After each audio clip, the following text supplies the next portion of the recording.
देखिए, जो मोहतरम बेंच है उसकी नॉलेज के अंदर हम एज़ आर ड्यूटी वो सारे ऑर्डर्स लेके आए हैं जो ऑलरेडी ट्रायल कोर्ट ने या हाई कोर्ट ने क्रिमिनल मिसलेनियस एप्लीकेशन जो मेडिकल की थी और उसके बाद जो एक सिविल सूट फाइल किया था वालिद साहब ने हत्या के ज़िद का, उसमें जो ऑर्डर्स मखसूस आए हुए हैं कि बच्ची की आइडेंटिटी जो है वो रिवील ना हो मीडिया के ऊपर, उसका चेहरा बार बार ना दिखाया जाए, उसका नाम बार बार ना लिया जाए। और इस हवाले से आपको पता है पीटीए को डायरेक्शंस दी हुई हैं कि किस तरह की कोई भी लिंक्स उनको रिमूव किया जाए। तो खदशा ये था कि कल जब बच्ची आएगी, आपको पता है ये केस जितना मीडिया के अंदर हाईलाइट हुआ है और फॉलो हुआ है, तो हमारे यहाँ एक एक्सक्लूसिव फुटेज की दौड़ होती है। और अब चले मीडिया तो फिर भी पैमरा के तहत एक नज़्म ज़ब्त का कायल है, मगर बहुत सारे हमारे दोस्त जो सोशल मीडिया यूज़ करते हैं और अब सहाफ़त को परसू कर रहे हैं अपने इंडिपेंडेंट अंदाज में, वो ना ट्रेंड हैं ना किसी डेकोरम के कायल हैं। तो कोई तूफ़ान बदतमीज़ी कल ना हो, कोई चीखो पुकार कल ना हो, कल कोई अनप्लेजेंट वाक़या ना हो। इवन फॉर एग्ज़ाम्पल कोई इंटरव्यू लेना चाह रहा हो और पुलिस कंफ्यूज हो जाए कि क्या करना है क्या नहीं करना, चूँकि डायरेक्शंस वाज़े नहीं हैं, तो बेहतर है कि अदालत एक दे देती प्रोटोकॉल बना के। हमने ये दरख्वास्त की थी, तो सामने की तरफ से जो वकील थे वो भी मौजूद थे आज मुलसिम के, उन्होंने भी इस बात पे रजामंदी और कंसेंट दी और बाय कंसेंट ये ऑर्डर हुआ है कि जब तक कल बच्ची अदालत में पेश होकर जज साहब के सामने अपनी स्टेटमेंट नहीं रिकॉर्ड कर देती, जो पुलिस ऑफिसर आईओ हैं और जो साथ में चाइल्ड प्रोटेक्शन ऑफिसर हैं, उन्होंने इस चीज़ को यकीनी बनाना है कि ना कोई मीडिया उससे एक्सेस करेगा बच्ची को, ना किसी किस्म का उसका कोई स्टेटमेंट रिकॉर्ड करेगा। एक बार स्टेटमेंट रिकॉर्ड हो जाए, अदालत फैसला कर ले, उसके बाद जो मज़ीद कार्रवाई होगी वो अदालत फिर कल अपने फैसले में सुनाएगी। तो उम्मीद ये है कि कल प्रॉपर फुल सिक्योरिटी के अंदर पुलिस की और चाइल्ड प्रोटेक्शन अथॉरिटी के बच्ची आएगी और जो पहला मुकालमा किसी से भी करेगी अदालत में, ना वो मुल्ज़िम होगा ना वो वालिदैन होगा, वो जज साहिबान मोहतरम होने चाहिए। अदालत का यही मेरे ख्याल में जस्टिस की ही रिक्वायरमेंट है कि एक फ्री माइंड से, बगैर किसी से भी इन्फ्लुएंस हुए हुए अदालत को बताए बच्ची कि वो क्या चाहती है, फिर आगे अदालत फैसला। एक सवाल पिछली दफ़ा भी उठा था, इस बार भी, कि पिछली दफ़ा चूँकि माँ बाप के पास नहीं थी तो माँ बाप ने बड़ी कोशिश की थी बच्ची से बात करने की, मिलने की, तो पुलिस वाले ने ना सिर्फ धक्के दिए थे, बात तक भी नहीं करने दी थी। तो अब की बार मीडिया तो चले अदालत के हुक्म के तहत दूर हो जाएगा, तो दूसरे प्राइवेट लोग, आम लोगों के लिए पुलिस किस तरह पाबंद है इस अदालती हुक्मनामे के बाद, कि आम लोगों को भी करीब भटकने भी ना दे कोई सवाल या कोई ऐसी बात? देखिए, कॉमन सेंस ये डिक्टेट करती है। और दूसरा देखें, आम लोगों के हवाले से ट्रायल कोर्ट का ऑलरेडी एक ऑर्डर है 14 सितंबर 2022 का, जिसमें मुल्ज़िम ने दरख्वास्त लगाई थी कि मुझे लड़की से मिलने दें, और अदालत ने यह कह के कि चूँकि इसमें kidnapping, child marriage, illegal confinement और ट्रैफिकिंग जैसे संगीन इल्ज़ामात हैं, तो और इनके हवाले से ख़ास कानून बने हुए हैं, इसलिए लड़के को मुलाकात नहीं की इजाज़त नहीं है। वो ऑर्डर आज भी पेंडिंग है। बेशक मज़ीद हाई कोर्ट ने कोई डायरेक्शन इस हवाले से पास ना किया हो, मगर उस ऑर्डर की तो वायलेशन हो जाएगी अगर आप कोर्ट प्रेमिसेस इस्तेमाल करते हुए पुलिस अपनी तहवील में लड़के की या किसी भी को एक्यूज की, लड़के को ख़ानदान वाला उससे मुलाकात कराती है। तो मैंने तो आपसे एक फेयर बात की ना कि कल मेरा भी अपने क्लाइंट्स को यही एडवाइस और मशवरा है कि हम भी बच्ची को अप्रोच नहीं करेंगे बात करने के लिए, बट अगर हमें ऐसा कोई सिनेरियो नज़र आता है कि कोर्ट के अहाते को या रास्ता जो तय हो रहा है, सफ़र बीच में तय हो रहा है, कोई पुलिस वाला या कोई और अहलकार अपनी ड्यूटी परफॉर्म ना करते हुए बच्ची का कोई ना कोई राब्ता कराता है मुल्ज़िम की साइड से, तो हम इसको इमीडिएटली प्रॉपर फोरम पे रेस करेंगे। ये खदशा आज हमने आज की एप्लीकेशन में भी अपने रखा है, बताया है जज साहब को पहले से। क्योंकि देखिए, जब हम इस बात को तस्लीम कर रहे हैं कि जो मज़लूम है वो एक बच्ची है, तो वो तो इन्फ्लुएंस हो सकती है ना बड़े आराम से एक एनवायरनमेंट के अंदर। क्योंकि वालिदैन की अब तक जितनी भी मुलाकातें बच्ची से हुई हैं, वो तो या किसी फैमिली जज की प्रेजेंस में हुई हैं या वो सीनियर चाइल्ड प्रोटेक्शन ऑफिसर की मद में हुई हैं, वो तन्हाई में तो नहीं हुई हैं। मगर जो पुलिस अहलकार आएंगे वो कोई बहुत सीनियर पुलिस अहलकार तो नहीं है, एक आईओ को छोड़ के जो डीएसपी रैंक हैं, बाकी तो जूनियर रैंकिंग ऑफिसर हैं। उनको थोड़ी पता है कि क्या मॉनिटर करनी गुफ्तगू और क्या इसने रश में गुफ्तगू हो रही है और क्या पैगाम दिया गया और क्या पैगाम नहीं दिया गया। तो हम तो ऐसे सिनेरियो में कभी थे ही नहीं कि हम लड़की पे कोई दबाव डाल सकें। क्योंकि ये एक और बात है कि जब भी हमें जिस इदारे से रिलीफ मिलता है, सामने वाले साइड कहती है कि वो पूरा का पूरा इदारा ही बिक गया। यह पता है कि बातें ना सिर्फ चाइल्ड प्रोटेक्शन अथॉरिटी के बारे में या लोअर जुडिशरी के जजेस के बारे में, बल्कि सीनियर जुडिशरी के जजेस के बारे में भी कलमात अदा किए गए हैं। तो वो तो अपनी इल्ज़ाम तराशी करते रहेंगे, बट मेरे ख्याल में फेयरनेस यही है कि दोनों पार्टीज़ जो हैं बच्ची को अप्रोच ना करें और बच्ची को अदालत को बताने दें कि वो क्या चाहती है। ख़ास तौर पर जिनको ये कॉन्फिडेंस है कि हमारी फेवर में बयान आना है,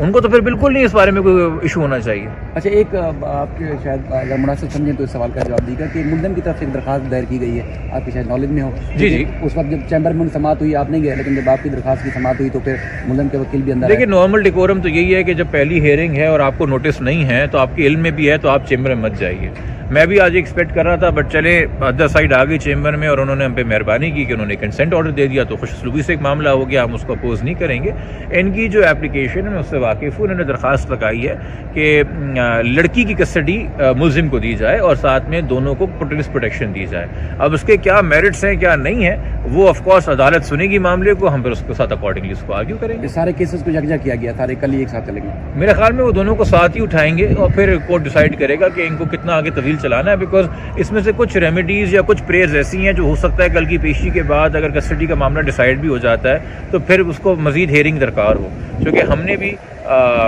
मुलाकात और प्रोटेक्शन के हवाले से जो है कुछ दरखास्तें की हुई हैं, इन्होंने भी की हुई हैं। आज मैटर लगा हुआ था तो आज हमने कोर्ट में दरख्वास्त दी कि मैटर को एजेंट किया जाए, क्योंकि हमने ट्रांसफ़र एप्लीकेशन मूव की हुई है ऑनरेबल सेशन जज साहब के पास, इसलिए आप इस मैटर को न चलाएं। और दूसरा हमने पॉइंट पे रेज़ किया कि इस कोर्ट को जुरिडिक्शन है नहीं, क्यों जो कोर्ट ने वो कंसेंट मंगाई थी शेल्टर होम से, वो उसके सेक्शन है चाइल्ड रिलेशन मैरिज एक्ट का सेक्शन 19 रूल का 19 है। हमने बताया कोर्ट को कि उस कॉपी भी लगाई हमने कोर्ट में दरख्वास्त के साथ कि ये कोर्ट अख्तियार समात नहीं रखती, तो मेहरबानी करके सबसे पहले जुरिडिक्शन को डिसाइड किया जाए कि आया इस कोर्ट को चाइल्ड रिलेशन मैरिज एक्ट में जुरिडिक्शन है, क्योंकि वहाँ एक्सक्लूसिव जुरिडिक्शन है मजिस्ट्रेट साहब की, न कि एडीजे साहब की। तो उस पर अदर साइड को नोटिस किया गया है और अब 19 तारीख को ये मैटर रखा गया है। अच्छा सर, कल जैसे बच्ची को हाई कोर्ट में भी पेश करेंगे तो क्या मुल्ज़िम उनसे मिल सकते हैं? जी, अब तक तो कोर्ट ने कोई ऑर्डर नहीं फरमाया कि रिस्ट्रिक्शन नहीं है, बिल्कुल मिल सकता है। सिर्फ मुल्ज़िम नहीं है, वो उसका शोहर भी है और हमने उसकी तरफ से एक और पिटिशन हमने भी फाइल की है। आज हमें वो परमिशन ग्रांट हुई है, हम भी मीटिंग कस्टडी के लिए हमने पिटिशन फाइल की है कि हमें कस्टडी दी जाए बच्ची की जो मुल्ज़िम ज़हीर की बेगम है। अच्छा, तो आपने सर वो कहाँ फाइल की थी? सीपी हाई कोर्ट में हम हाई कोर्ट में फाइल की? आज फाइल करें, परमिशन हमें मिली हुई, आज इंशाल्लाह फाइल करते हैं, कल के लिए रखवाते हैं। ठीक है, थैंक यू सर। ओके। देखिए, जो मोहतरम बेंच है उसकी नॉलेज के अंदर हम एज आर ड्यूटी वो सारे ऑर्डर्स लेके आए हैं जो ऑलरेडी ट्रायल कोर्ट ने या हाई कोर्ट ने क्रिमिनल मिसलेनियस एप्लीकेशन जो मेडिकल की थी और उसके बाद जो एक सिविल सूट फाइल किया था वालिद साहब ने हत्या की इज़्ज़त का, उसमें जो ऑर्डर्स मखसूस आए हुए हैं कि बच्ची की आइडेंटिटी जो है वो रिवील ना हो मीडिया के ऊपर, उसका चेहरा बार बार ना दिखाया जाए, उसका नाम बार बार ना लिया जाए। और इस हवाले से आपको पता है पीटीए को डायरेक्शंस दी हुई हैं कि किस तरह की कोई भी लिंक्स उनको रिमूव किया जाए। तो खदशा ये था कि कल जब बच्ची आएगी, आपको पता है ये केस जितना मीडिया के अंदर हाईलाइट हुआ है और फॉलो हुआ है, तो हमारे यहाँ एक एक्सक्लूसिव फुटेज की दौड़ होती है। और अब चले मीडिया तो फिर भी पैमरा के तहत एक नज़्म व ज़ब्त का कायल है, मगर बहुत सारे हमारे दोस्त जो सोशल मीडिया यूज़ करते हैं और अब सहाफ़त को परसू कर रहे हैं अपने इंडिपेंडेंट अंदाज में, वो ना ट्रेंड है ना किसी डेकोरम के कायल हैं। तो कोई तूफ़ान बदतमीज़ी कल ना हो, कोई चीखो पुकार कल ना हो, कल कोई अनप्लेजेंट वाक़या ना हो। इवन फॉर एग्जांपल कोई इंटरव्यू लेना चाह रहा हो और पुलिस कंफ्यूज हो जाए कि क्या करना है क्या नहीं करना, चूँकि डायरेक्शंस वाज़ेह नहीं हैं, तो बेहतर है कि अदालत एक दे देती प्रोटोकॉल बना के। हमने ये दरख्वास्त की थी, तो सामने की तरफ से जो वकील थे वो भी मौजूद थे आज मुल्ज़िम के, उन्होंने भी इस बात पे रजामंदी और कंसेंट दी और बाय कंसेंट ये ऑर्डर हुआ है कि जब तक कल बच्ची अदालत में पेश होकर जज साहब के सामने अपनी स्टेटमेंट नहीं रिकॉर्ड कर देती, जो पुलिस ऑफिसर आईओ हैं और जो साथ में चाइल्ड प्रोटेक्शन ऑफिसर हैं,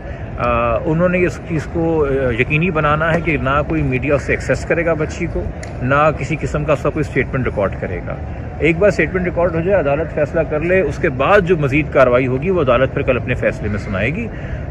तो उम्मीद ये है कि कल प्रॉपर फुल सिक्योरिटी के अंदर पुलिस की और चाइल्ड प्रोटेक्शन अथॉरिटी के बच्ची आएगी और जो पहला मुकालमा किसी से भी करेगी अदालत में, ना वो मुल्ज़िम होगा ना वो वालिदैन होगा, वो जज साहिबान मोहतरम होने चाहिए। अदालत का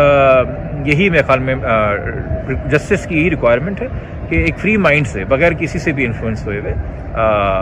अदालत को बताए बच्ची कि वो क्या चाहती है, और फिर आगे अदालत अच्छा, फैसला एक करे। सवाल पिछली दफ़ा भी उठा था, इस बार भी, कि पिछली दफ़ा चूँकि माँ बाप के पास नहीं थी तो माँ बाप ने बड़ी कोशिश की थी बच्ची से बात करने की, मिलने की, तो पुलिस वालों ने ना सिर्फ धक्के दिए थे, बात तक भी नहीं करने दी थी। तो अब की बार मीडिया तो चले अदालत के हुक्म के तहत दूर हो जाएगा, तो दूसरे प्राइवेट लोग, आम लोगों के लिए पुलिस किस तरह पाबंद है इस अदालती हुक्मनामे के बाद, कि आम लोगों को भी करीब भटकने भी ना दे कोई सवाल या कोई ऐसी बात? देखिए, कॉमन सेंस ये डिक्टेट करती है, और दूसरा देखें आम लोगों के हवाले से ट्रायल कोर्ट का ऑलरेडी एक ऑर्डर है 14 सितंबर 2022 का, जिसमें मुलजिम ने दरख्वास्त लगाई थी कि मुझे लड़की से मिलने दें, और अदालत ने ये कह के कि चूँकि इसमें kidnapping, child marriage, illegal confinement और ट्रैफिकिंग जैसे संगीन इल्ज़ामात हैं, तो और इनके हवाले से ख़ास कानून बने हुए हैं, इसलिए लड़के को मुलाकात नहीं की इजाज़त नहीं है। वो ऑर्डर आज भी पेंडिंग है। बेशक मज़ीद हाई कोर्ट ने कोई डायरेक्शन इस हवाले से पास ना किया हो, मगर उस ऑर्डर की तो वायलेशन हो जाएगी अगर आप कोर्ट प्रेमिसेस इस्तेमाल करते हुए पुलिस अपनी तहवील में लड़के की या किसी भी को अक्यूज़ की, लड़के को खानदान वाला उससे मुलाकात कराती है। तो मैंने तो आपसे एक फेयर बात की ना कि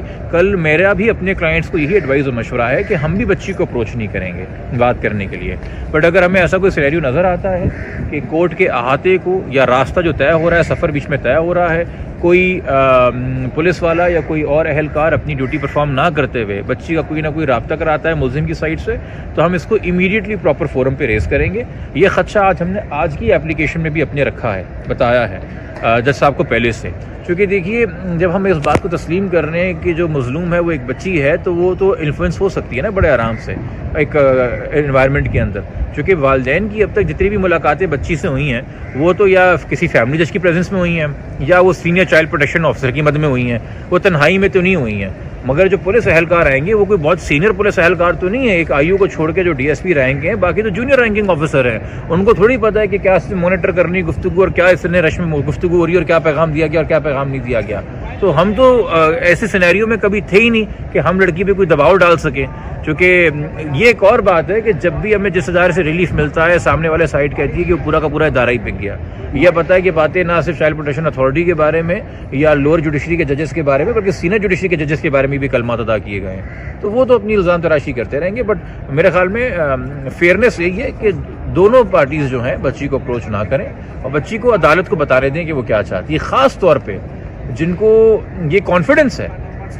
कि हमारी फेवर में बयान आना है, उनको तो फिर बिल्कुल नहीं इस बारे में कोई इशू होना चाहिए। अच्छा, एक आपके शायद अगर मुनासिब समझें तो इस सवाल का जवाब दीजिएगा कि मुल्ज़िम की तरफ से एक दरखास्त दायर की गई है, आपकी शायद नॉलेज में हो। जी जी। उस वक्त जब चैम्बर में समात हुई आप नहीं गए, लेकिन जब आपकी दरखास्त की समात हुई तो फिर मुल्ज़िम के वकील भी अंदर। देखिए, नॉर्मल डिकोरम तो यही है कि जब पहली हियरिंग है और आपको नोटिस नहीं है तो आपके इल्म में भी है तो आप चैम्बर में मत जाइए। मैं भी आज एक्सपेक्ट कर रहा था, बट चले अदर साइड आ गई चैम्बर में और उन्होंने हम पे मेहरबानी की कि उन्होंने कंसेंट ऑर्डर दे दिया, तो खुशसलूकी से एक मामला हो गया, हम उसको अपोज नहीं करेंगे। इनकी जो एप्लीकेशन है उससे वाकिफ़ हूँ, उन्होंने दरख्वास्त लगाई है कि लड़की की कस्टडी मुलजिम को दी जाए और साथ में दोनों को पुलिस प्रोटेक्शन दी जाए। अब उसके क्या मेरिट्स हैं क्या नहीं है वो ऑफकोर्स अदालत सुनेगी मामले को, हम फिर उसके साथ अकॉर्डिंगली उसको आर्ग्यू करेंगे। सारे केसेस को यकजा किया गया, सारे कल ही एक साथ चलेंगे। मेरे ख्याल में वो दोनों को साथ ही उठाएंगे और फिर कोर्ट डिसाइड करेगा कि इनको कितना आगे तवील चलाना है, बिकॉज इसमें से कुछ रेमेडीज़ या कुछ प्रेयर्स ऐसी हैं जो हो सकता है कल की पेशी के बाद अगर कस्टडी का मामला डिसाइड भी हो जाता है तो फिर उसको मज़ीद हेयरिंग दरकार हो,